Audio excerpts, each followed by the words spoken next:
All right, guys, we're back on and live with Ryan Burnett. What's up, man? How are you? Yeah, I'm doing good. How you guys doing? Closer to turkey season, you're already turkey hunting, so I guess we're a little jealous there. We're ready and fired up for that. It's right Well, around the well, I'm corner. And I'm walking around a lot. I mean, I'm making. I guess I thought there were turkey noises, but I don't. Maybe not. It may sound terrible. Who knows? have you ever heard a live hen? I mean, like, you ever have a live hen? Like, you hear it and you're like, "Oh, I think that's another hunter," and then it walks by and it just sounds like absolute dog crap. No, I actually the last few days ago, that was I actually felt impressed with myself because I was like, I'm gonna getting ready to turn back onto a road, and I've been messing around with doing a cut on my slate, and I did it a couple times, and I heard something, and I'm like, I don't think there's anybody else on the club right now. And then there ended up being a hen 30 yards from me doing the same thing back to me. So I actually felt, I was like, I may not sound half bad. They're just maybe there's no turkeys around. Maybe that's it. Dude, I've had some times that you hear that cut in, and you're like, dude, that is the worst box call I've ever heard in my life. And here she comes, and you're like, that is no way possible that a turkey actually sounds like that. Makes you feel very impressed that you sound that good sometimes, you know? Yeah, I think that calling, I mean, yeah, it helps to, I would say, sound good. But at the same time, I don't think they're nearly as persnickety as ducks. Like, you got to sound like a duck. Like, but turkeys, you're like, you sound somewhat like a turkey. And I feel like you could probably get a gobble. It's very true, very true. Ryan, why don't we put this thing right in 4 wheel drive? Why don't you tell everybody who you are, where you're from, and a little bit about what you do? Ryan Burnett. I'm here in Walterboro, South Carolina. Originally from just outside of Seattle, Washington, and 8 years in the Marine Corps. And me and two buddies from the Marine Corps have started Pattern Pros, um, and it's been a pretty fun ride. But yeah, I don't know. Do you want me to just go ahead and dive right into that, Well, or what? that was my next question, man. What is Pattern Pros and what do they do? So just I would say for everybody who's got Facebook, which is just about everybody nowadays, on every one of your duck hunting groups and turkey hunting groups, you people are going to ask what shell shoots best out of this gun with this choke, and I see it. I don't know how many times a day. Like it's very repetitive. Um, and it started about a year and a half ago. One of my other buddies that we started this with, Brody, um, we were talking. He was super frustrated. He bought a new gun and tried a couple different boxes of shells. He said, "Dude, they just both their patterns suck." And he likes to get things as perfect as they can get. And I was like, all right, let's see what we can't do about this. Like figure something out. And so we decided we're going to put more than one type of shell in a single box. And went back and forth, and then was like, I think we're on to something. I talked to some friends and family, called him up the next night. Said, dude, let's freaking do this. Um, and we got our other buddy Christian involved, and yeah, kind of off we went. We started kind of figuring stuff out, and but there isn't anything else out there like it. So we felt like we had a good thing going. So for waterfowl, we did 8 different types of shell with 3 of each shell in a single box. So you get 24 shells in a box, and that's your pretty much your most popular brands. I mean, everything Winchester, Migra, Boss, Heavy Shot, Federal. I mean, just about everything.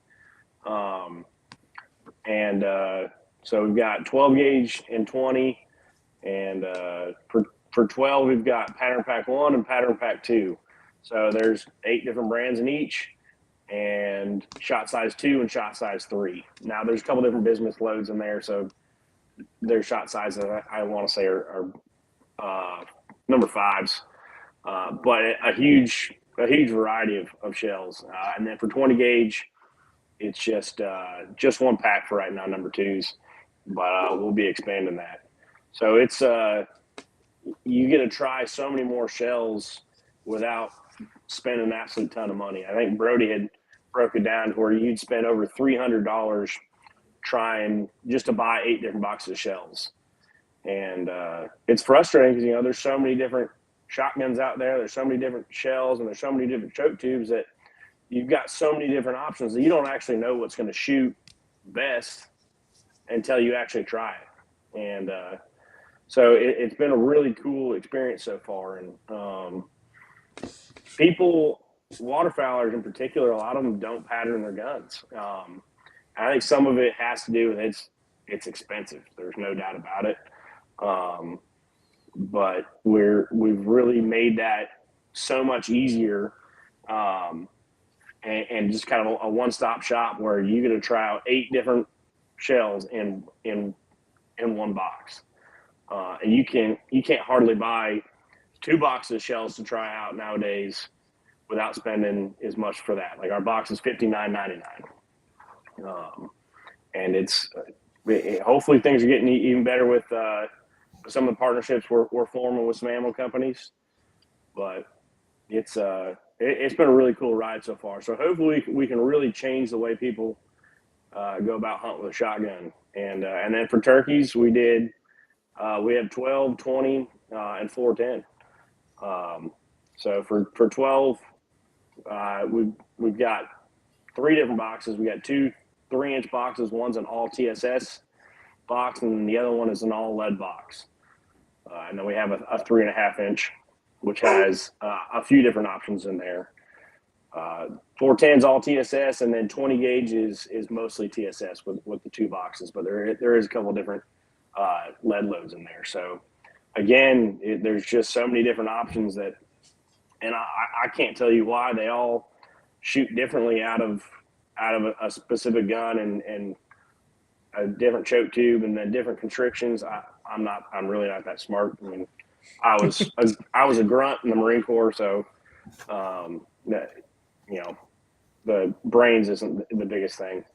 But there's just so many different options out there, and we try to simplify it as much as we can. And people who want to pattern their guns, that's the easiest and cheapest way to do it.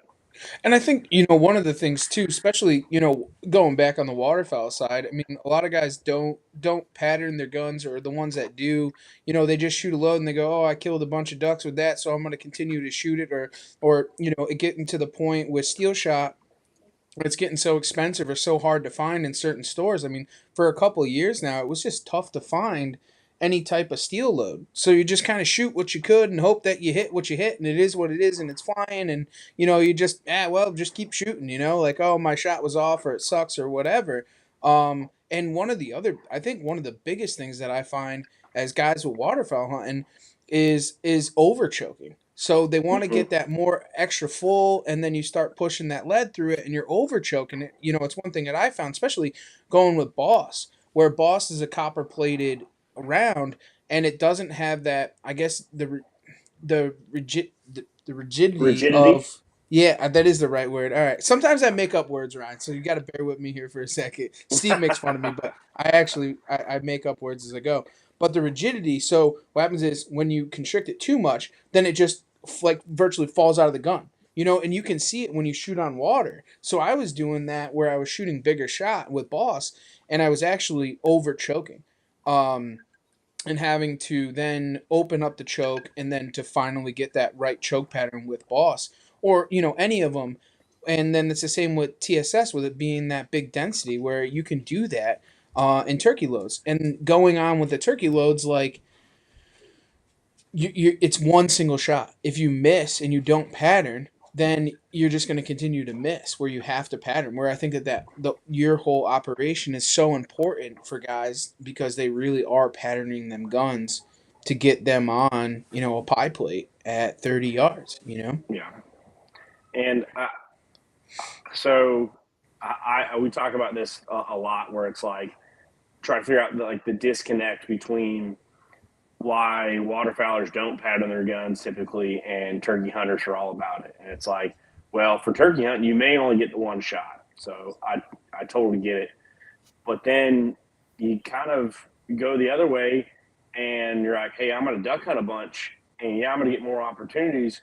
So you're doing something more. You should probably hone your craft, where it's like, if you're trying to get it a turkey into, hopefully 20 yards, which is, as a real turkey hunter, like that's what you should really strive for, is get them up close.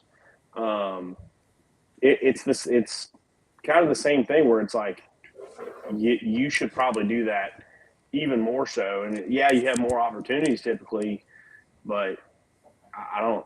It just doesn't make sense why you wouldn't, other than price point, which I believe we've pretty much solved. Um, and because it's $59.99 for a box of waterfowl, um, and that's nothing really. I mean, you got guys with $1,000+ shotguns and $1,000 waders, and depending on where you're at, you probably have a $10,000 boat. And so it's like the moment of truth.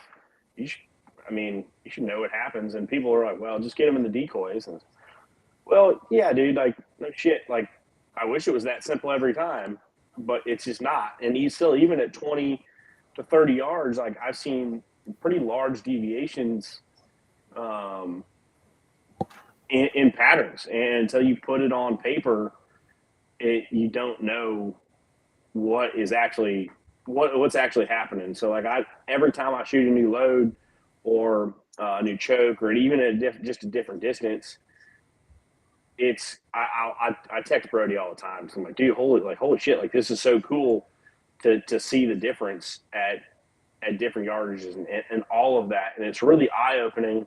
So you get to understand what is actually happening when you pull the trigger, and it's our biggest goal is a conservation aspect, really, where our goal is to prevent as many crippled birds as possible. And you're never gonna get rid of all of them, but I think there was a few years ago. I want to say Delta had put out. I know they had put one out a while back, but I think there was another one that come out. It was like 1.2 million ducks every year are crippled. So, what percentage of that is due to people having a crap pattern? I obviously can't tell you, but at the same time, I know a lot of people don't know what's actually happening downrange. So if we could even prevent, or we could help 10% of that, so out of 1.2 million, that's 120,000. If you do that every single year, those numbers are really going to start to compound, and everybody's saying duck numbers are down. Well, we should probably do every little thing we can on our end to improve those numbers. I want my kids to have more birds than I ever did. So I think that there's a big piggyback to that, and Steve can probably help out with this too. Is a lot of that, one of the things when we got to talking with Aaron. I don't know if you ever had a conversation with Aaron Satterfield. Shout out to him Not yet. because some of his and there's always tests out there, right? And all these things and this, that, and the other thing. But we used to call Winchester Woonchester. And there was a reason for it, right? And it's so true, man. Like, listen, I used to be a huge waterfowl hunter, big goose hunter. I mean, we would, it just nuts. The story can go on forever, but we would shoot couple hundred geese a year, and that's all I would do. Live, breathe, and dream shooting geese. Like it was incredible. But there was so many times, and we would, as young kids, we would just buy a box of Winchester, the cheapest round that there was, and that's what we would shoot, man. And you just pile them on, right? Because when you're shooting as much as, who knows how many shots I would actually take, but like jump shooting ducks, right? And this Mm-hmm. this is the example and why we started to call it Winchester. You would shoot a duck, and you would smoke it, and the thing would go 150 yards and die, and it'd be dead, stone cold dead, and you're like, what? That's the weirdest thing. You shoot it right in the chest, and then it dies way off, and you're like, what the hell? So we would call it Winchester. But I think that what it is that penetration of that load going into that down and finally getting in there and killing Yeah. it by the time that it had gotten there. It's like double lung shooting a deer and what It, it runs off. Where we're not used to that. Like we shoot them in the head and they die done. right on contact, and you're like, okay, good, great. But there's that percentage that you body shoot and they do die downstream. And Winchester was huge for it, man. Like you would lace them up and then they'd watch them and then they die, and you're like, oh my god, you gotta be kidding me, And the thing in waterfowl is that counts towards your bag limit. So like Yeah. if even if It, you it know that sh- you wounded. It should. Yeah, unfortunately, I mean, it technically it does. A lot of people are like, coyotes got to eat too, and just keep on shooting. You're like, Well, talk to a federal game warden and tell him that and see what happens. Because in all reality, that's your bag limit. Like yeah, if you wound a bird, that counts as your bag. I mean, like, and we pay attention to that, especially when you go with guides or whatever. Like if you wound a bird and you can't say sea duck hunt, and you wound a bird and you can't recover that bird, that's part of your bag limit. yeah, Like period. Because then and that's I think that would cut down a lot of the numbers that Delta's putting out too, where they're not shooting as many birds and they're counting their cripples, so there's less birds being killed. You know what I'm saying? Like it's yeah, it's a it's a cause and effect there in that aspect of it. But going back on it, like guys talk about um you know there's a penetration rate at a distance too. It's not just patterning it on paper. How effective and what effective range does that have, where steel shot doesn't have the density of lead shot. It's not hitting as hard and it's not being as effective at a longer range to kill an yeah. animal, right? Correct me if I'm wrong, Steve. Me? Yeah. Yeah, you. I mean, I'm not a waterfowler, but yeah. I don't, like turkeys. So like with TSS, and you have the effective range at 75 yards at an inch and a half penetration with 9 shot TSS. You know what I'm saying? And it's yep. the same when you break it down into waterfowl. But steel is not as dense, and it's not having that penetration rate that like a high density lead or TSS. Right. Yeah. So that's the other Um, thing that comes along with I it. mean, yeah, there, yeah, the other thing there's that a comes, lot. It's not just like you say. It's not just BBs in a circle. It does come down to energy downrange. So like right. there is a lot, and I would say most people probably don't have they don't have access to ballistic gel. Um, so that's when stuff really starts to get hard. Um, but I think that's one reason that bismuth has become such a popular thing is it is more effective. So one of the things like with our boxes is it allows you it kind of like some cost analysis. So you're like, all right, hey, yeah, like that box is $10 more than that one, but it shoots so much better. So yes, I have more upfront cost, but now I'm only shooting that bird one time Mm-hmm. instead of two and three and four times. Like Mm-hmm. which everybody's out there has done it, where that bird is still skimming along the water and you're hitting it, but you're not putting it down. So there's some trade off there. Like it's $40 a box, but you're going to shoot half as much. Um, and one, you're going to save a little bit of money in the long run. You're going to save yourself time. I don't know how every duck hunter out there has missed out on birds because you're out there chasing a crippled duck. And then you look up and you're like, well, damn, there was birds working, or like they were, 3 seconds from being in the decoys. Um, and then so something else that I'd really thought about um, more and more is how it's going to affect your dog. So the if your dog is constantly working its tail off trying to get birds that are crippled, that's harder on that dog. And especially if it's in real cold situations, that could potentially have a real detrimental effect on your dog. I mean, I know guys every year. I know guys lose hunting dogs in cold weather, whether it's on ice. If they're chasing a crippled bird, and it's like that that may have something to do. Maybe your pattern sucked and you had no clue what it was doing.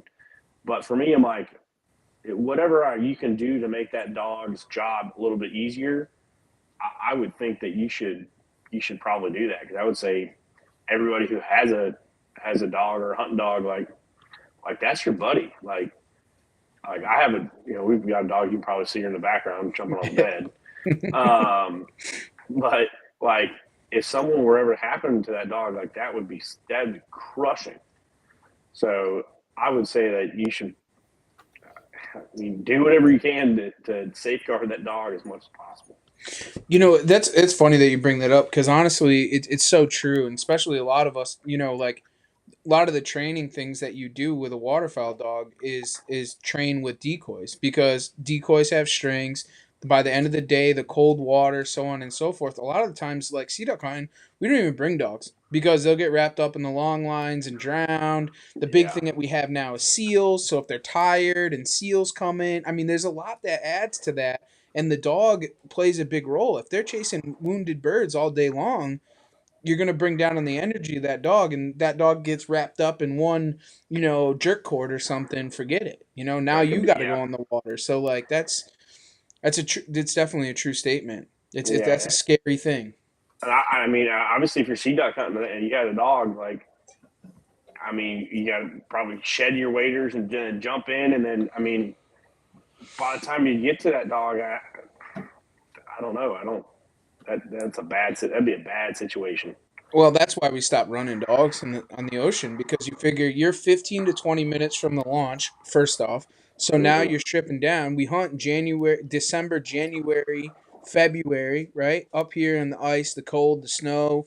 I mean, like hypothermia is going to kick in. You're in the ocean. It's colder than a lot of other water. You know what I'm saying? Like it's not worth it. It's not. It's physically not worth it. Like you're just to what lose a dog. It's just I don't know, man. A lot of these guys they don't run them no more. And sea lions is a huge thing now Really? in the northern part. Oh my god, yeah, Like absolutely.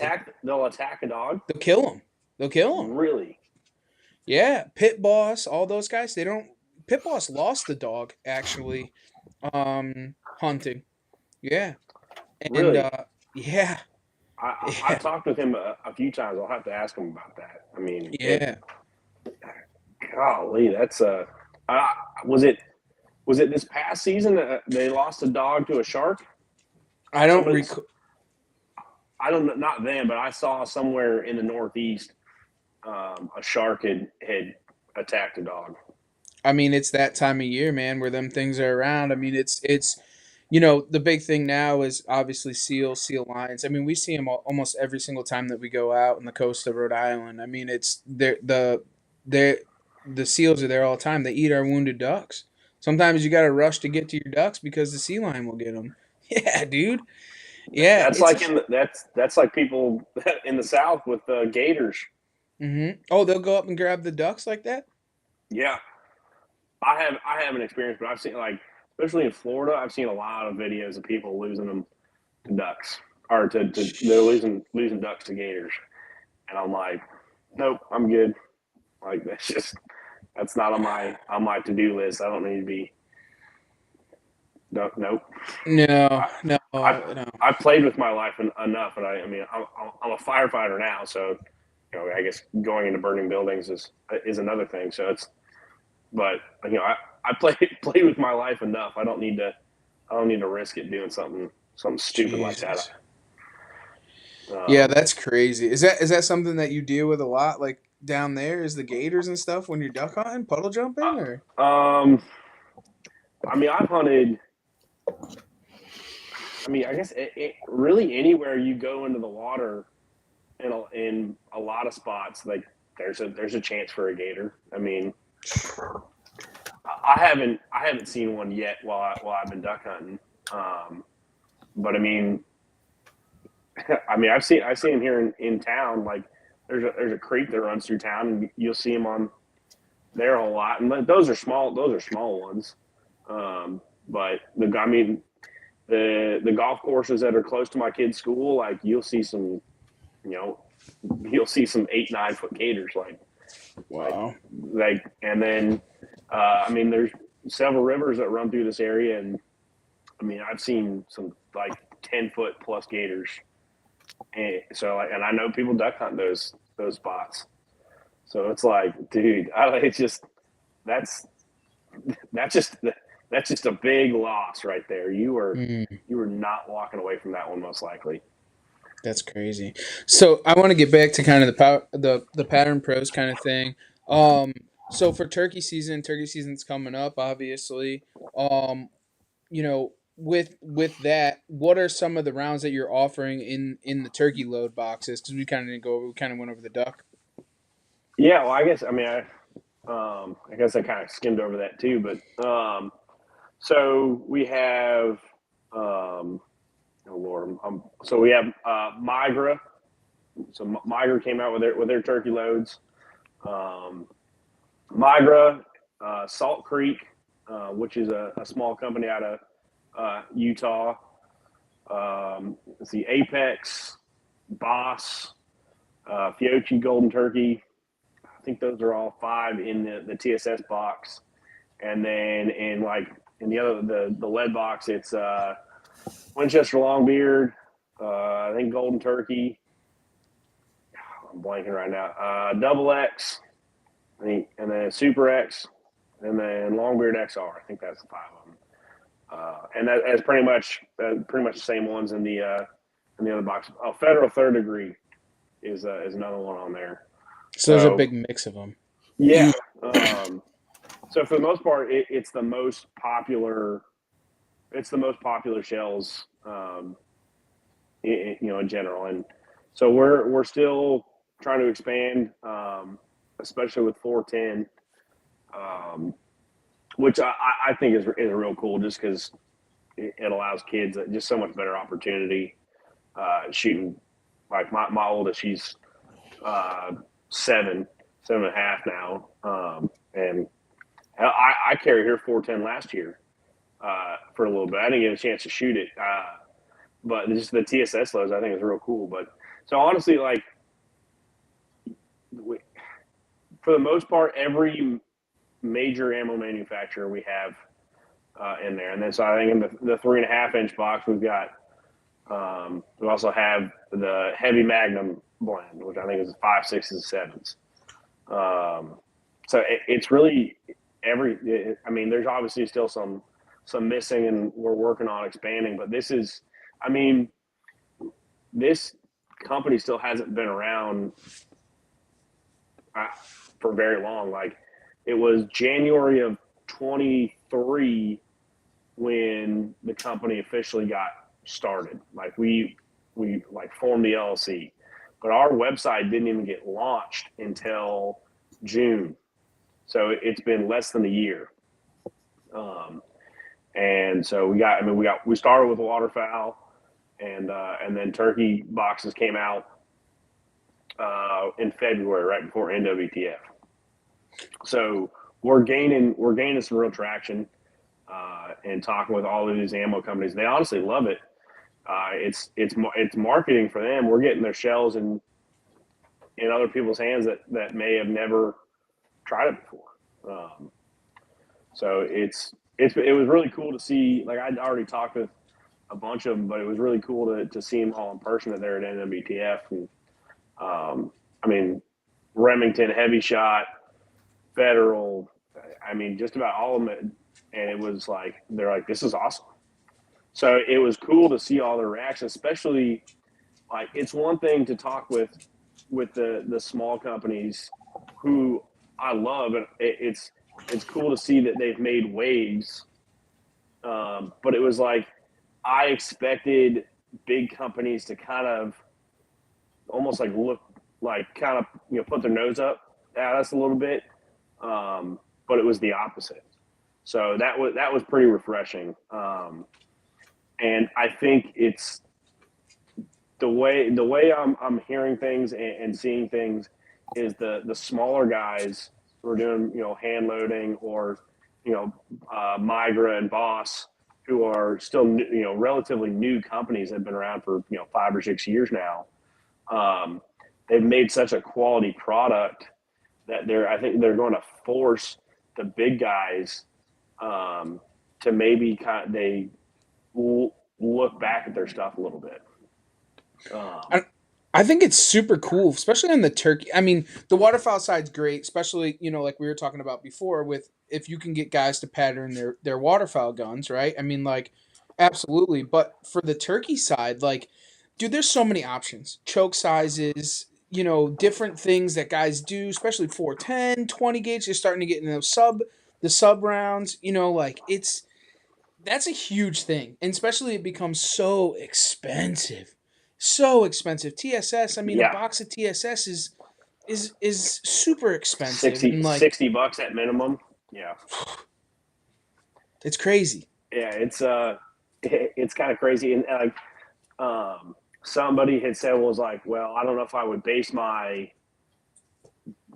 what shell I'm going to use just off of one shot, because it's in our turkey box it's 5 shells with one shot of each. And I'm like, well, okay, fair enough, but that's going to give you plenty of data. But at the same time, if you wanted to base it off of more, I was like, go ahead, buy another box. Now you're getting 2 shells, and that's still going to be cheaper than you going out and buying multiple boxes of shells of your normal TSS.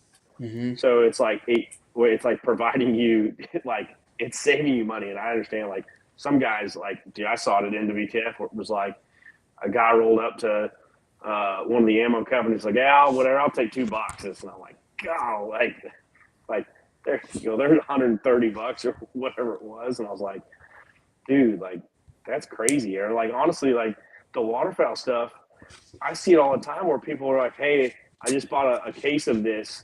What are your thoughts on it, or how does it shoot out of this gun? And I'm like, dude, like, you just spent $300 at me, and you have no clue how it shoots. I'm like, that's kind of terrifying to me. Like, why would you do that? That's like, I don't like to spend money on more than a couple things, and even then, I'm like, I don't know. And these guys are just like willy nilly, just throwing it out there, and unfortunately, a lot of them probably aren't going to go pattern their guns. And so, like, Christian, I've used this example probably a dozen times now, but it was so bad. He had a brand new Winchester SX4 20 gauge that he had bought right at the end of the year, last year. And so we were going to Arkansas in middle of January. Well, he came here for a few days the first week of January, and we went out and patterned. And the first he was shooting at 25 yards. That's just where he wanted to shoot. So, all right, first shell, we walk out there, and it was like, we have full size patterning targets as well. So they're 36 inch by 48 inch. So you actually get to see your full pattern, which is hard to find. And he shot, and it was like almost the entire like length was covered pretty much. It was everywhere. I mean, there was literally no pattern, and I was like, holy shit, like, that is awful. And then we shot another shell, and we went through 5 or 6 different shells, and they were all equally as bad. And it was like, dude, we were gonna hunt the next day.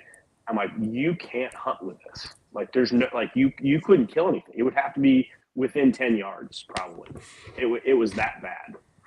And I was like, dude, it's sad because somebody got that gun for Christmas, I'm sure, and probably tried to go out and hunt with that. And that was just the factory modified. Wasn't an aftermarket. And I was like, somebody has tried to go hunt with that same setup, and I'm sure had birds at 20 yards and couldn't take a feather off them. It was so bad. And I was like, having the knowledge of your shot is just like such a big thing that people don't understand. And it's like, dude, like, just go shoot it a couple times and see what's actually happening. Cause it was eye opening, but like, I looked at him like, dude, you can't hunt with that. There's just no way you cannot hunt. So I was like, take my other gun. But so many people just don't know what's happening, and It's like you did so many other things to get ready for the hunt. You spent thousands of dollars on guns, decoys. I mean, everything else. You got up at 3 o'clock in the morning. You went all the way out there, and I guess if you're sea duck hunting, like I've never sea duck hunted, um, but I'm sure like that's no small task of driving however far out and into the like.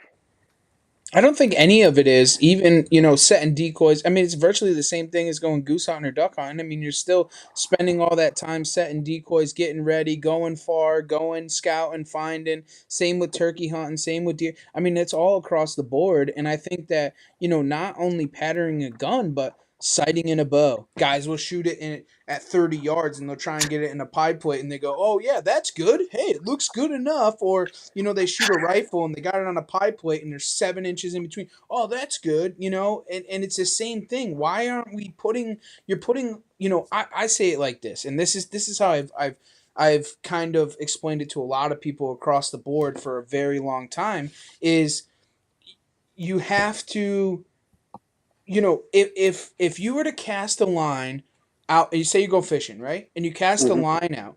You want to have that presentation of that bait 100% because you only have one chance, right? You don't want some shitty bait out there because when that fish comes and looks at it, you only have that one chance to catch that fish, right? And Yep. it could sit out there for an hour.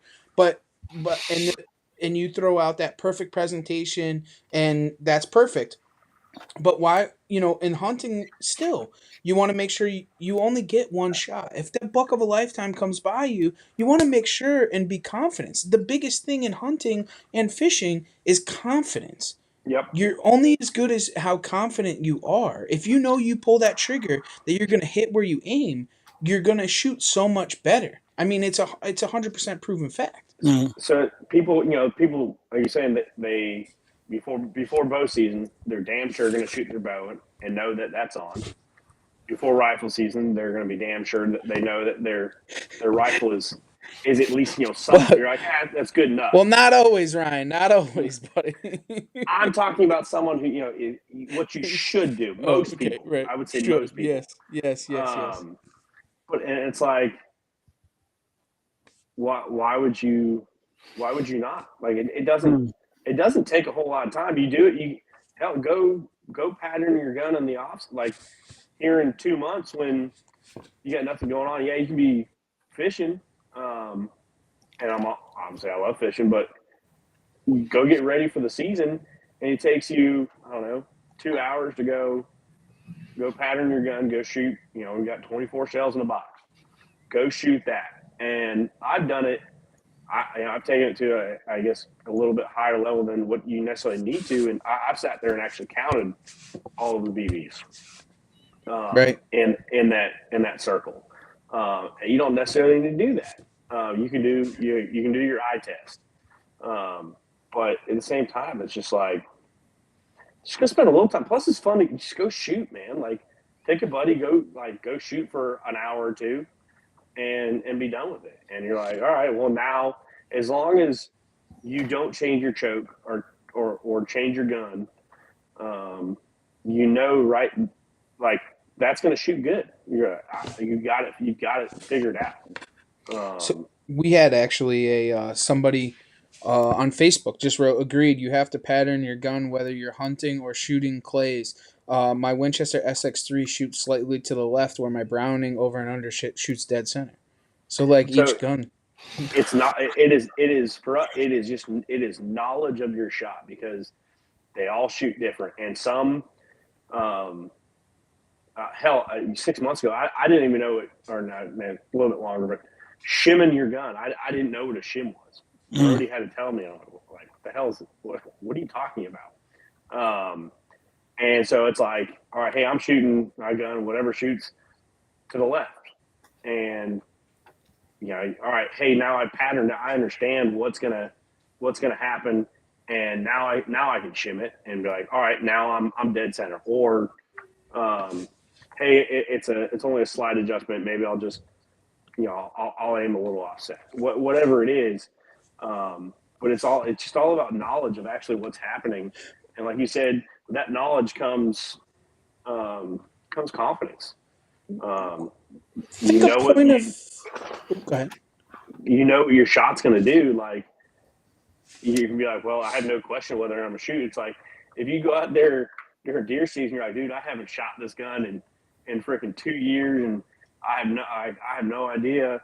And a buck walks out, or hell, even a doe, yeah, at 200 yards, you're like, I mean, it might be on, or I might miss it. I might hit it in the ass, or I may miss it by 6 inches. Well, So think it's of like point of aim too, right? So not even where where you're shooting, but think of like point of aim. Like look at all these competition trapper skeet shooters where they have raised stocks, and they're like you said shimming and moving and different stocks for different point of aim and this that and the other thing. I mean, what is the difference when you're going out and hunting? Like why you need to know where you're gonna shooting? Like I don't understand it. it's it is. I don't know. It's some of it's frustrating. I, there's just one comment on Facebook where somebody had said he's like patterning your gun is a waste of time and ammo. I commented back. I was like, I Hmm. don't know if you're being sarcastic or not, but that's a ridiculous statement. Well, here. Um, Oh, sorry. Go ahead, Steve. Well, here's the fun. I see it a lot more on the archery side, but it's the same thing with this waterfowl shit, right? Guys have no problem going out and spending $3,000 on a bow. You're buying the brand new flagship bow. You're buying a $300 sight, a stabilizer. You got to get a new rest. You got to get a new quiver. You're $3,000 into it, and then you're like, God damn, that's a $30 broadhead. Oh, so now you're cheap? Now you're cheap. It's the same thing when it comes to the wing shooting and all that stuff. Guys, help me out here. $3,000 for a top of the line, over under gun or whatever. Right. Mac Daddy, best gun on the market, but you can't spend $50 on a box of ammo to pattern the gun. It's like you're done spending money because you bought the gun and that's it. You're done. Now you're cheap. Yeah, Well, it it's an makes no image like. thing. It looks Yeah, good. you go spend $600 on a gun, Mm. And and pattern the shit out of it and kill shit. and that's why like I would say like the old timers like they probably understood like they weren't flashy. Back in the 50s, like they're not flashy with shit, Right. and they just knew what obviously they didn't have as many options for shells and guns and chokes and all that, but it's like now it's like it's unfortunately like the who looks best or Right. I look cool on social media. Exactly. You're like, dude, like to hell with that, man. Like go ahead and like post your pictures. I'm all about posting pictures. And like, yeah, that looks cool and I love to see, dead deer and turkeys and ducks and everything else in between. But like just do the one little thing that's going to help you literally lead you to success. And it's like there's so many in the hunting world. There are so many gimmicks, unfortunately, and that don't aren't really actually going to help you. I mean, some of them do, I'm sure, but it's like you understanding what the hell's going to happen when you pull the trigger that's why you're there. You were there, like you were there to shoot, like, and I mean, most of the time you go to the woods, like you're not pulling the trigger, and I love it all. Like I truly do enjoy it. Ryan, I still want to shoot something every time. Ryan, let me break this down. And you being a military man, you're gonna understand this a little bit more. And this is kind of like how I look at things. Especially when it comes to everything. Carrying a sidearm, okay? This is the biggest deal. Like, and all of us, self defense. Guys that have whatever. So I carry a Glock. I'm a big Glock fan. Always have been. Whatever it is, what it is, right? You just know, damn right, when you pull that trigger, it's gonna go off no matter what. I can put it in sub freezing. I can put it in the mud. I can soak it in water. I know that gun is dummy proof and it's gonna fire, right? But I take that gun and I put 1,000 rounds through that gun before it ends up on my waist every single day. And the reason why, no matter what gun that it is, and the reason is because I know when I raise that thing up, it's like a third hand to me. And I know my point of aim is 100%. And I know if I ever came down to it, and God forbid, I hope not, but if I ever had to shoot somebody or something, that I know that the things around me are protected. So Yep. why shouldn't it be people should have that mentality when trying to shoot something. If you're on right, so you being military, how many range days did you get in a month to go and practice with your carry guns? Um, Unfortunately, not. So like you would go a while without actually getting a chance to shoot, and then when you did get a chance to shoot, it was a bunch. I mean, I pulled the trigger in my 8 years in the Corps. I pulled the trigger probably more than most people will pull in their entire lifetime, just Mm-hmm. in that 8 month span. Um, and it's like everybody says the Marine Corps is a cult, which the cult, the gang. I mean, it's a different place. Um, but we had a rifleman's creed. It's like, what a shit. What is it? This is my rifle. There are many like it, but this one is mine. I mean, it's like, Mm-hmm. it is like, that is your damn gun, and you are going to, that is above all else the most important thing. Like when you went to the field, like I was a grunt, I was in the infantry. And it was, when you were in the field, it was weapon, gear, body. The first thing you took care of when you had a chance was your weapon. Then it was your gear, and then it was your body, because it was known as like, your body is going to last so much. It can do so much more than what you think it can. Your weapon is only going to go as far as you allow it to. Mm-hmm. And if you don't take care of it, it's going to fail you. And so I think going back to what I was saying with why waterfowlers don't pattern their guns, they have so many more opportunities, and they're like, whatever, I'll just do a bunch of shooting and birds will die. Well, it's like, all right, what if you have a bird of a lifetime come in? What if it's a super rare bird, and you've never patterned gun, and you bam, bam, bam, oh shit, I missed. Or I haven't had this happen before, but for instance, my brother-in-law told me about it, where they had a bird coming in and they could actually see that it was banded. And they didn't end up killing it, but it was like one of those things you're like, well, shit, like maybe my pattern sucked. Or it's like, and I shot and like, how the hell I missed? And then you go pattern your gun, and you're like, oh, well, that's why. And it's like, yeah, like practicing is super important. But if you don't have the right tool, it doesn't matter. It honestly doesn't matter. You're going to be shooting birds, by accident, essentially, if your pattern is absolute trash. So it's like, it just doesn't, it doesn't make sense to me. And I think some of it is the money aspect, where like guys don't want to go spend that, $200 on buying shells. Or it's the other way around, where I've talked to a bunch of guys like, where the hell were you guys 10 years ago?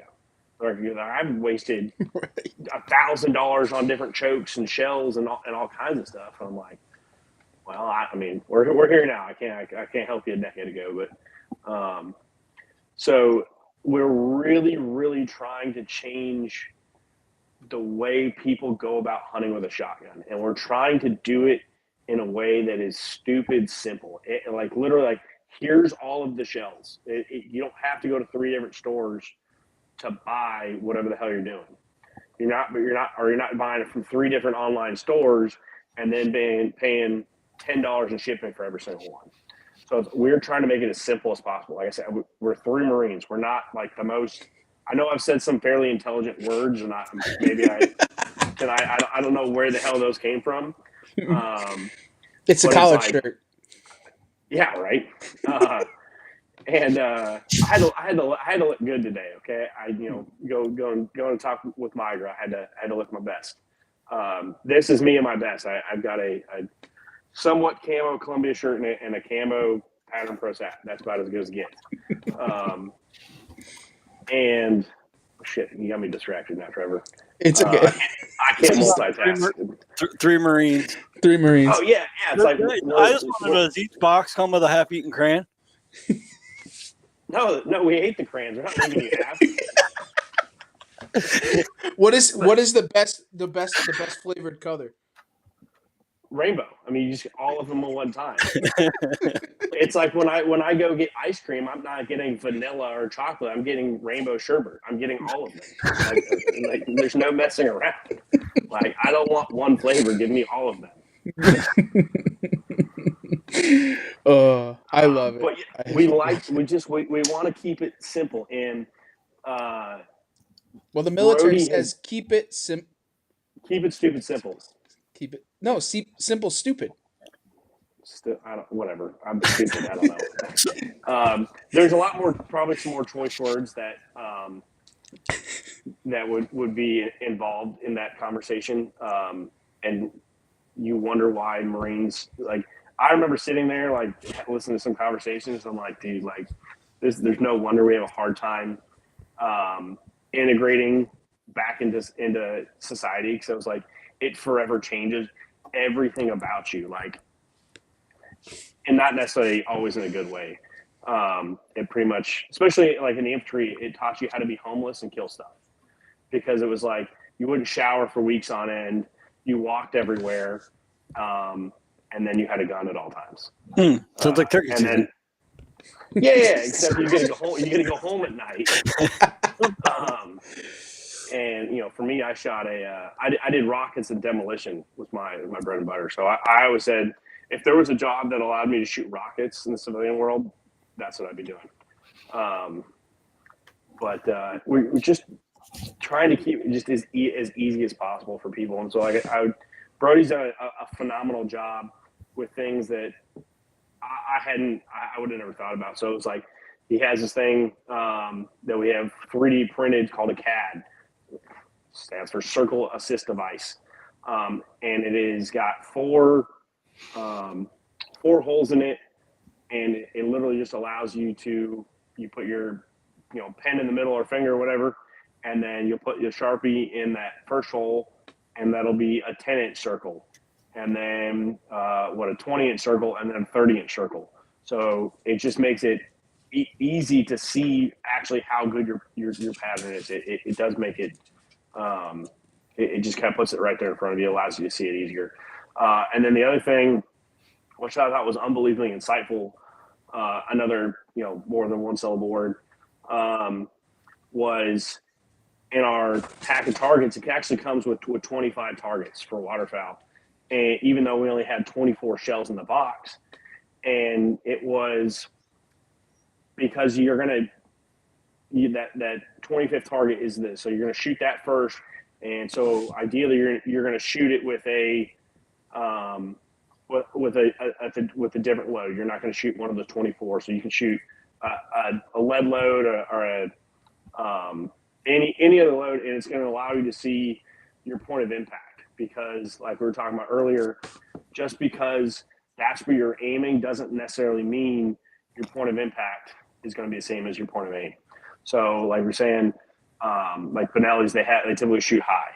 So it allows you to see, hey, this is actually where the center of my pattern is, because you're not trying to determine at that point what your gun is going to, where it's going to be shooting. You're trying to find just the best patterning shell.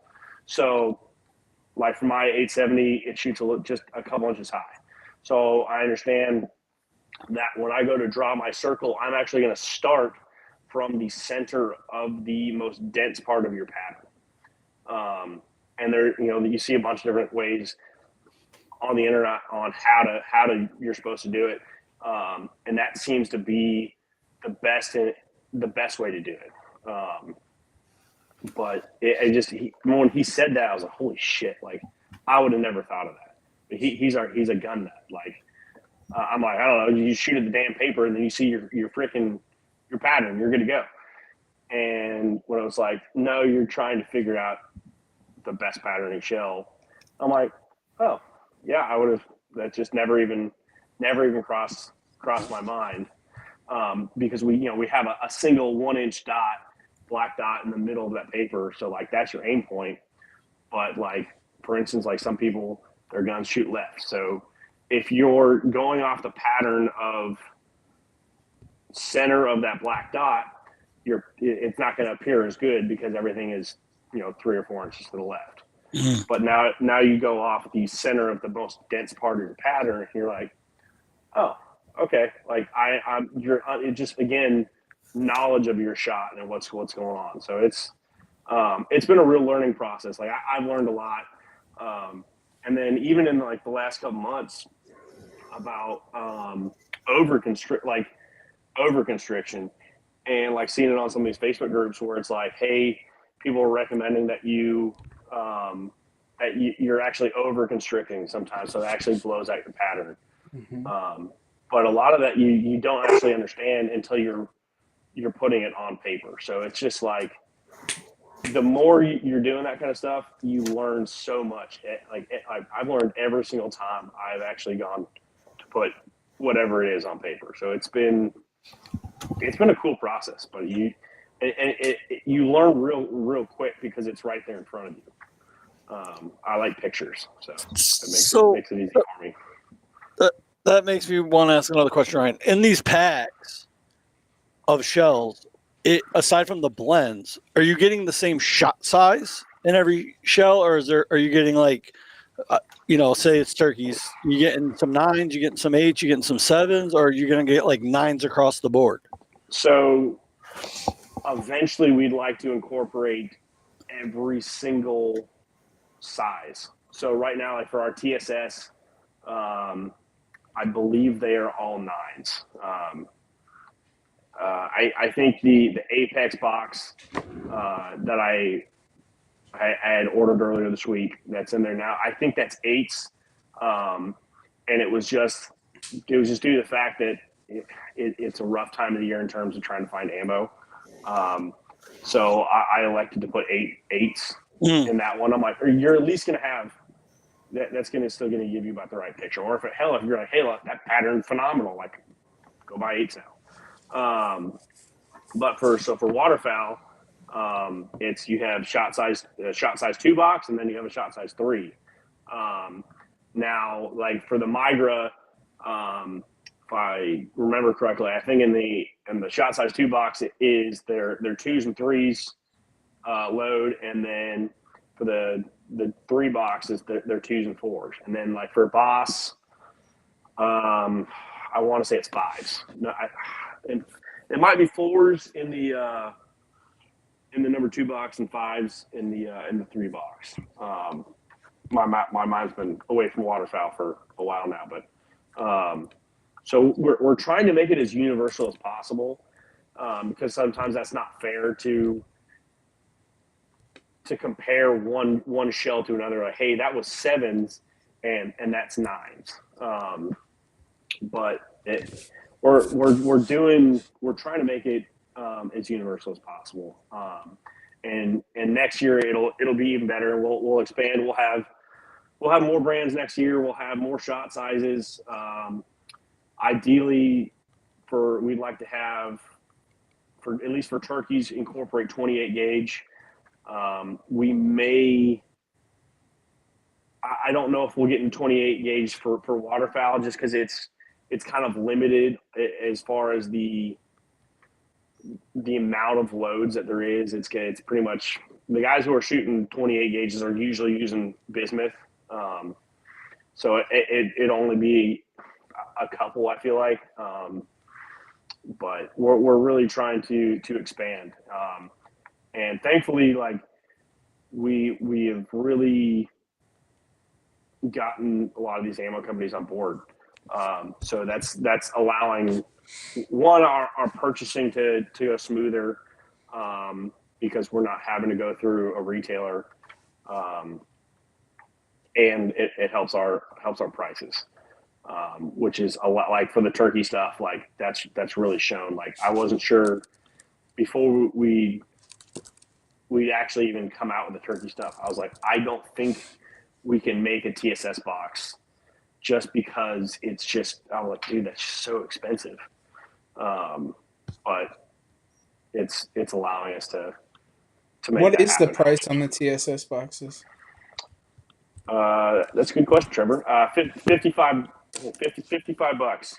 Oh, that's not bad for 5 shots. So that's cheaper than you going to buy a normal box of TSS, which has been like the fact that we were able to get it to that price, I was like, I was like, that is, for me, I was like, that was a huge accomplishment, because I was like, it's, if it's the same price as the TSS you're already shooting, you're like, well, whatever, I'll just stick with whatever I'm doing. But if it's actually a little bit cheaper, like, you're more inclined, ideally, people are going to be more inclined to buy that and get to try it out. So it's now, and then you got your lead boxes too, which are a little bit cheaper. And so it's funny, like, you see like two completely different chains of thoughts when it comes to turkey hunters. For the most part, it's like you've got 45% of people that are, I'm shooting freaking lead, and you get the other 45 who are, I'm shooting TSS, and then you've got the remaining 10%. Yes, I did that math in my head. You've got the remaining 10% who are kind of seem to be going either way. They're like, I've always shot lead, or man, like TSS is just too expensive. I'll go shoot Longbeard XR. But it's, yeah, there's nothing wrong with Longbeard XR. I mean, that's probably it's shot great out of my gun. It's probably killed more turkeys than any other modern load. Honestly, yeah, I don't know. That'd be interesting. I don't even know how long that's been out. That's what I was going to say. Yeah. So it's funny because like that really is the most popular. It seems like that is the most popular lead load. But Trevor or Steve, do you guys know Daniel Gross? Yeah, absolutely. We just had him on the podcast last week. Oh, yeah, that's right. So he actually shot our lead box a few weeks ago. So it was cool because honestly, I don't think the XR shot great out of it. Like the Gyoshi going golden turkey, the lead, it actually shot pretty solid. That and like the nitros, the Remington nitros, which people talk crap about all the time. And I think he was, if I remember, he was shooting at 40, which for lead is for the most part getting close to the end of your range. But those two actually, if I remember correctly, those two actually shot pretty solid.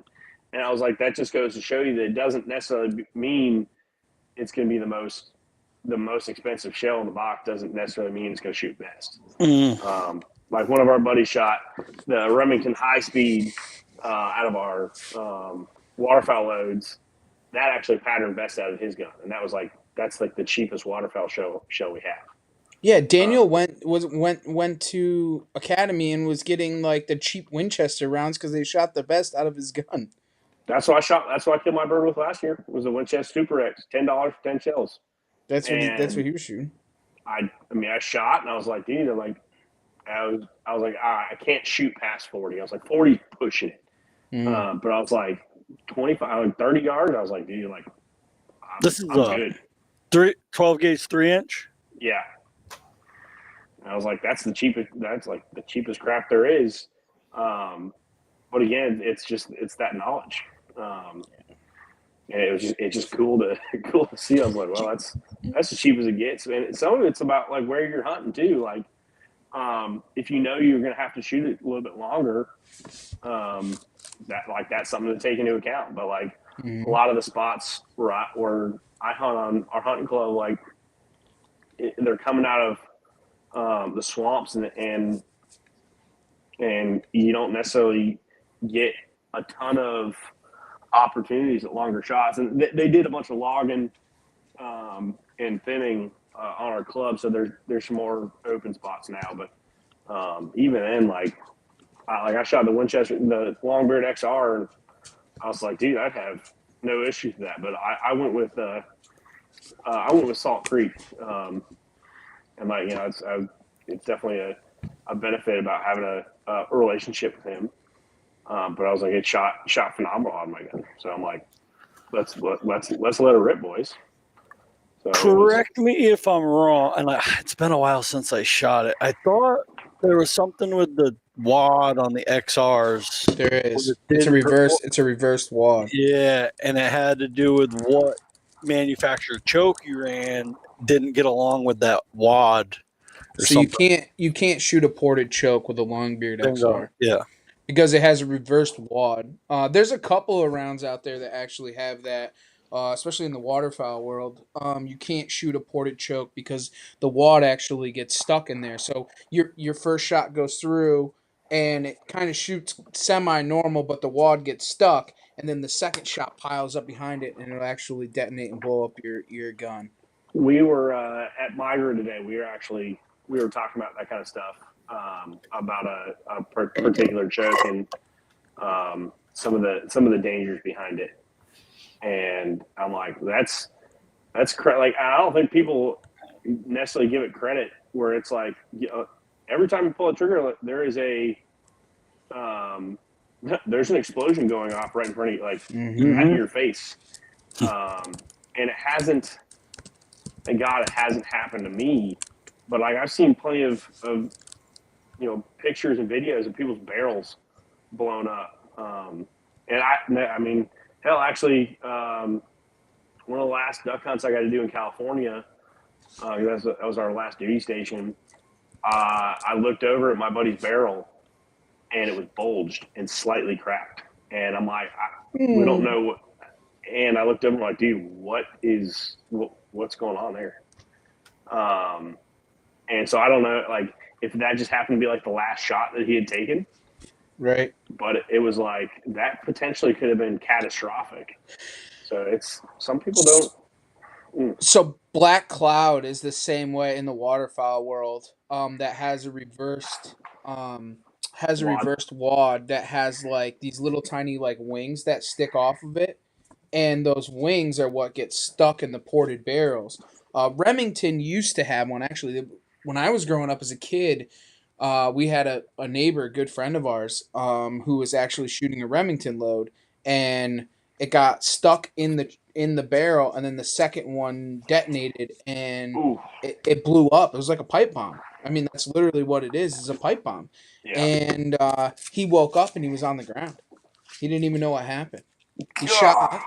Pheasant goes up, he shoots, boom, shoots again, boom, and then the thing blew up in his face like a flashbang, and he's on the ground, and there's just shrapnel everywhere. Thank God nothing happened to him. It ended up being a big lawsuit, and it was kind of a big deal. But he's lucky nothing happened to him, or he didn't get killed or blown up in his face, or those things happen. I mean, that's part of using that kind of thing and having a gun in your face. Like there was a recall. I won't drop names, but on a muzzleloader that where the fuck, help me out here. Where like a break action, and it has the Percussion uh, cap. yeah, where the percussion cap goes. Yeah, but anyways, that The breech. the breech. There you go. Inside of the breech plug. The breech plug. The the breech plug ended up blowing out. Sorry, we're just mumbling on. The breech plug ended up the threading was no good, and the threading let go. So he went to go shoot, and it just blew back, and the same thing, pipe bomb right in his face, burnt his face, all kinds of stuff. It was a Oh, local kid I grew up with. Get black powder all over his face. So I mean, that stuff's out there, and that stuff is stuff to be careful about. I mean, it's one of those things. I mean, it really is. That's the way a gun works. So, Somebody had said thoughts on duplex loads since different shot sizes have different weights and velocities. velocities and Well, I mean, like Migra, I mean, their 2.4 is their big thing. Boss has 3.5s. There's the Migra Plus now, which I've heard actually really good, or not Migra, Bastille Plus. I can't speak in terms of like real technical stuff, but I've shot the Migra actually shot best out of my gun when I shot our pattern pack. it shot phenomenal. And I don't know. I have mixed reviews on that where that double shot size, I feel that it's not as effective as people think that it is, honestly. That's my personal opinion. Because that you have two different size loads going down, and I think that you're losing kinetic energy as you go at different speeds because of the different weights of what the pellets actually are. yeah, So if you have twos and threes, are the threes really going as far and being as effective as the twos are, or vice versa? You know what I'm saying? I well, mean, like, so I have a mixed review on that. I don't like that's a hard thing to. They've talking to them, they've obviously done a, Of course. I can't even imagine how much science, actual science, has gone into that kind of stuff. And Hmm. I mean, honestly, I don't really know, but so it seems like the bigger shot size from remember is up front, and then the smaller is behind it. So I don't Listen, know. this is you're talking sub 30 yards. It doesn't matter. You're right. But Yeah, anything it over, probably does. yeah, because I that's like mean, that stuff we were talking about before, where if you were to shoot it into like ballistics gel, how much kinetic energy is still being transferred at a longer distance? You know what I'm saying? I mean, up so close and personal. I think their 2.4 load shoots at 15 feet per second. So, Hmm. all right. So let's say that the twos are going. Let's see, would they be actually feel slower? I think technically they'd be a little bit slower. Mhm. I Hmm. logically. So, all right. Let's say they're going 14, 14, 15. 1450, and the threes or fours are going 15, 15. Like, I mean, I would imagine that the kinetic energy is still fine. Like the kinetic, it's going still 15, 15, and like I typically shoot 3-inch number threes. So, hell, I don't know. Hey, we're not All I know is we're not it patterned. scientists. We're killers. No, no. Like all I know is it patterned phenomenal for me. Right. Like It's all I was like, matters. I was like, holy shit! Like that's awesome.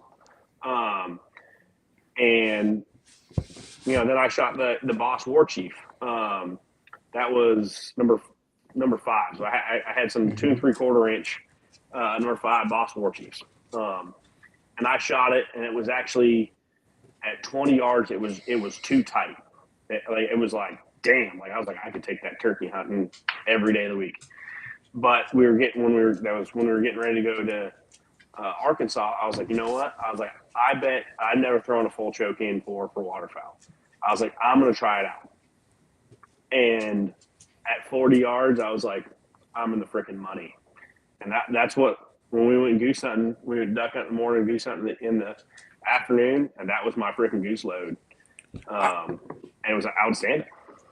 I'll tell you this. I shot that boss stuff for quite a couple of years, and I shot. They had a mixed load waterfowl, and Three it was fives three fives. And I shot their twos. I've shot their ones. I probably bought everything. 10 cases of them. And we shoot them for sea ducks. And going back, we were talking about it before, and you pay a little bit of money. You don't get as much in a case, right? I think it's like It, 250 shots, right? Or 235, something well, like that. it's 200 because their Oh, boxes 200, hold that's what 20 it is. 20 Instead of shells. instead of two, yeah, 250. Yeah, So I would shoot that stuff, and you literally, when you hit something, it hits so fucking hard that literally you're not, you and hear in sea duck hunting it's very important because they're you tough. would go through a case of rounds, but I would shoot one shot to everybody else's three shots Yep. with regular steel, and I would So kill you're them actually on time. saving money. Yeah. Correct. You're actually So it's saving money. and so Brody had done he keeps all of his own stats. Like Jeez. every like So he's like a literally like scientist. yes, yeah. Like literally a mad scientist. Um I mean like every hunt he writes it down. Like how he shot and then how many birds he killed and then I think he saves group numbers as well in terms of Jeez. not in terms of how many shots the group took, but how many birds they took.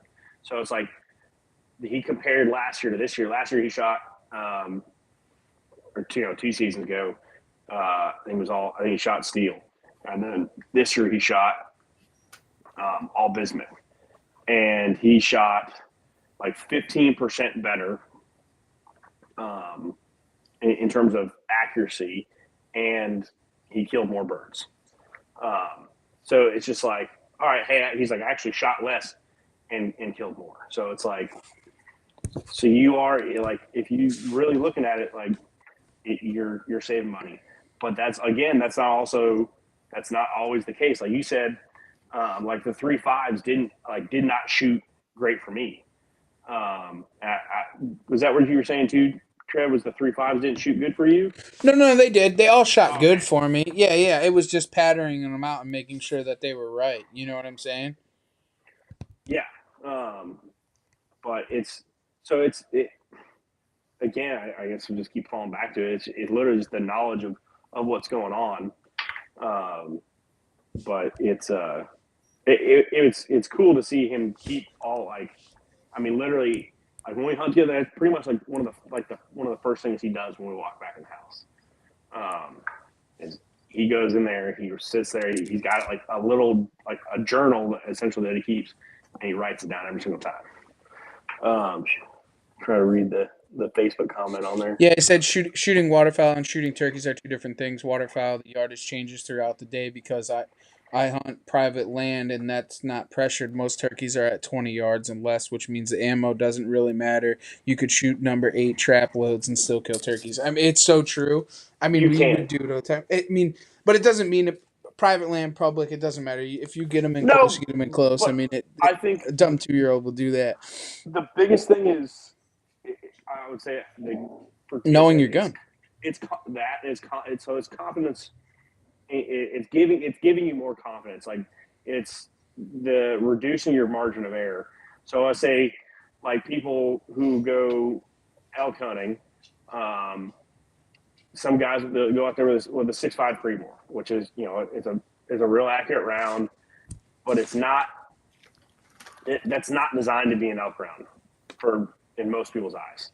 It's a Right. smaller round, and like people are like, I shot him and he dropped right there. And it's like, okay, yes. However, it's not about the perfect shot that you're worried about. It's about your imperfect shot that still does the job. Because I'll take it to an extreme. All right, if I am shooting an elk with a 6.5 and my shot's off a little bit to where it's not necessarily going to be a lethal hit, or it's not going to be lethal right away, I then go shoot the same elk with a freaking 50 cal. That's obviously an extreme, but at the same time, like shooting, trash, like not trash, but the cheapest lead load compared to the most, the best patterning TSS shell I would say, is similar, a similar comparison, maybe a bit drastic, but it's still the same thing.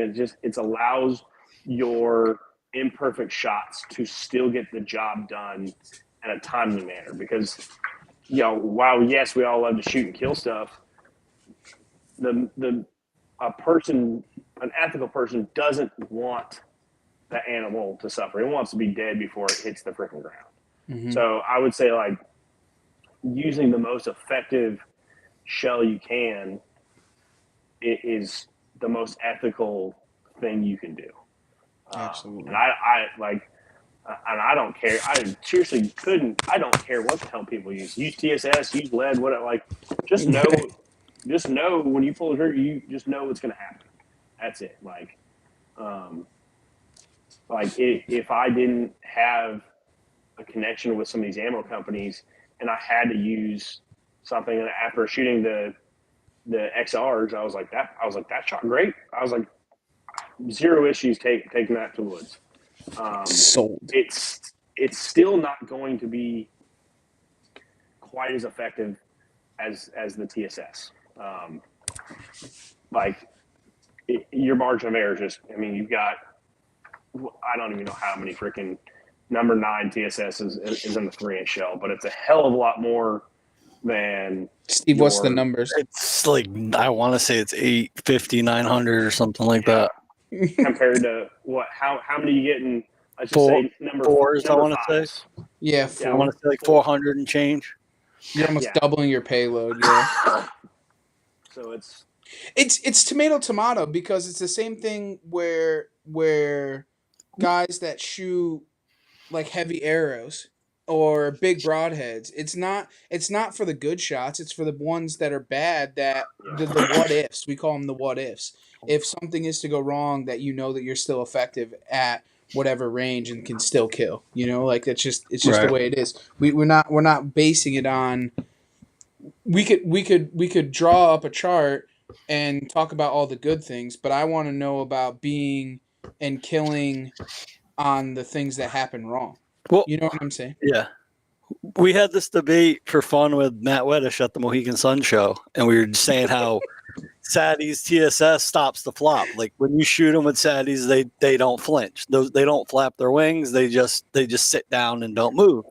And Matt's old school. We love him to death, and he's like, it has nothing to do with what kind of round it is. We're going back and forth, but in all honesty, we all know, and it honestly only takes one pellet to kill a turkey. One pellet to the brain, it's dead, right? Well, if you're slinging 800 pellets, you have more of a chance that one of them is going to hit that off switch. Well, and it also came up in the argument of why TSS stops the flop over lead is because you're pushing 800 BBs at them, so you're actually breaking the spine faster, so that then their nerves aren't flopping. Where lead isn't. You shoot them with TSS, you blow their feet off.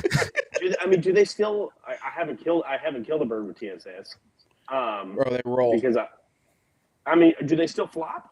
No. Or literally no. They don't actually. No, there's no flopping. What, the best way I can describe it is, when you just like heart punch a deer with like a 270 and you just see their elbows just buckle. That's what. Let me see. They just sit down. So there, I have a couple of videos on it, where I've shot birds before, and literally when you shoot them, they literally do not flop. Like they literally do backflips, like instantaneously backflip, done, see you later, good night. Because of the TSS. I don't know, because if it's the energy that's hitting them so hard, if it's or is it just the amount of BBs? It's the amount, because if you think about the payload, if you're shooting a smaller shot size, right, you're back to equivalent. Like if you're saying you're shooting like a number 5 lead, you go to a smaller shot size, you're still shooting the equivalent of a number 5, but you're just shooting twice as many of them. So when you put 10, 15 pellets in the brain, it just, it's the opposite. I guess if they're flopping, they're still dead. So it's all right. So let's see how we can do this. So since we're live, all right. So if I can do this, share screen. Oh, I can't. Sharing screen is not allowed. So Trevor, I was gonna say I don't know if the after the technological difficulties an hour and a half ago, I don't know if we can push the envelope any more than just getting going. Hey, listen, anything's possible, I guess. I've done less for more, man. But no, I think honestly, I think this discussion has been absolutely great, and I think that a lot of these things, and what you guys have offered and what you guys are doing is incredible. To save $1 for a lot of people, put them in the right zone, and being effective. And I think that we've hit home to a lot of people where it's very important to pattern your gun, either waterfowl hunting, turkey hunting, and to save those guys an extra $1. Wait, you don't have to wonder what's actually going to shoot best out of your gun anymore. I'm at heart a pessimist. I don't. That probably came from the Marine Corps, but the way I'm looking at it is, I'm like I'm like, all right, this is a solution for so many people. You don't have, hey, does this shoot good out of this? It's like, all right, here you go, test it. If it doesn't shoot good, there's other options right there, and you don't have to go out and keep buying different shells and wasting it. So it's like, I'm super, man, I can't. I'm super optimistic for the upcoming months. So like we've got a booth at the Delta Waterfowl Show at the towards the end of July there in Baton Rouge, and I'm excited because I think it's really gonna blow the roof off. Just allowing so many people to see that their solutions are going to be that solution is just going to be right there in front of them. And it's funny, I hadn't thought about really until now where some of these guys who are locals, hell, they could buy our box one, Friday or Saturday morning, go out and shoot it that day, and then come back to the show, and pretty much every ammo company is going to be there. Then they could actually know what shoots best, go straight to that booth, and then buy that shell right then and there and be like, I don't have to wonder anymore. I shot it at 20, 30, and 40 yards, and I bought it at a better rate than having to freaking have it shipped or taxes that we pay nowadays. But I'm unbelievably excited for the upcoming future. Absolutely, man. Well, one last question before we cut this thing loose is Ryan, what drives you outdoors? My truck. Well, there's always one in the Well, we crowd. what It's kind of gotta truck it be. is. It better be good. What? What kind of truck is it? I mean, Honda Ridgeline, obviously, it's the Jeez. See, all right. See, No. we just took your man card from you. No, I see that vehicle. I was behind one on the way to Charleston this morning, and I was like, I don't just get a truck, man. I'll be honest. I'll be honest with you. Though, Honda Ridgeline would be a good truck for hunting public land, because no one would think you're an actual hunter. They'd think you're just like bird watching or something like that. Why do you think I used to drive a Honda Civic? I got a Toyota Tacoma. Oh, you're a killer. Oh my god. No, dude, honestly, like I'm not a big vehicle person at all. It gets me to point A to point B. It drives great. It's got 4-wheel drive. Like It's got room for the kids in the back. Like, I mean, I don't know. I'm happy with it. But no, all right. So answer the question truly. What drives you outdoors, man? What gets you outdoors? What? Now, I mean, honestly, really is cliche. Everything about it, like I don't care what I'm hunting. I enjoy it, whether it's just out there. I'm out there walking. I enjoy that. Duck hunting and turkey hunting are my two favorite things because of doing those in the morning. So I got to watch everything come alive.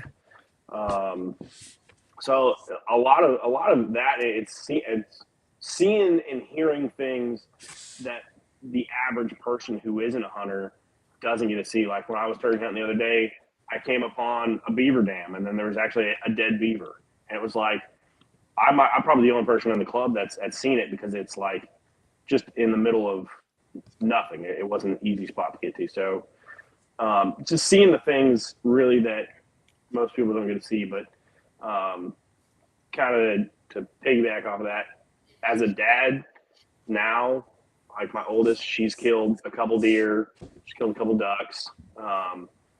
That's my favorite thing now. And my youngest, she's shown more interest in it. She likes to fish now. So doing stuff with them, like watching them succeed in the outdoors is so much better. Like she got a lottery hunt for turkey on this coming Saturday, and I'm more pumped up about that than any other time I get to go out. So that for me is the absolute coolest thing. So I guess that's two different things, but those are my biggest things. I love it. Absolutely, man. Oh, I'm losing battery here. Can you just tell everybody where they can find you, where they can go about finding, Pattern Pros and kind of check you out, social media, follow along, or maybe put in an order from what you got going on? Yeah. So we'll start with Facebook is Pattern Pros USA. Instagram is just Pattern Pros, and then our website is patternprosusa.com. And if you go on the website, you scroll all the way down. My number is there on the bottom. So if you do have any questions, I am able to answer. Um, I'm able to answer my phone quite often, unless I'm uh, on a fire scene or something like that. But I'm pretty readily available. Awesome. We're back in action here. My camera died, which is always good. Well, Ryan, we appreciate you jumping on. Hopefully, everybody gets on over to Pattern Pros. If you guys are looking to pattern up any guns for turkey season or waterfowl season, kind of check out what they got going on. Some really cool things. Order up from those guys. Get any questions, you know how to get a hold of them. And for everyone else, thanks for taking the ride right here on the Outdoor Drive.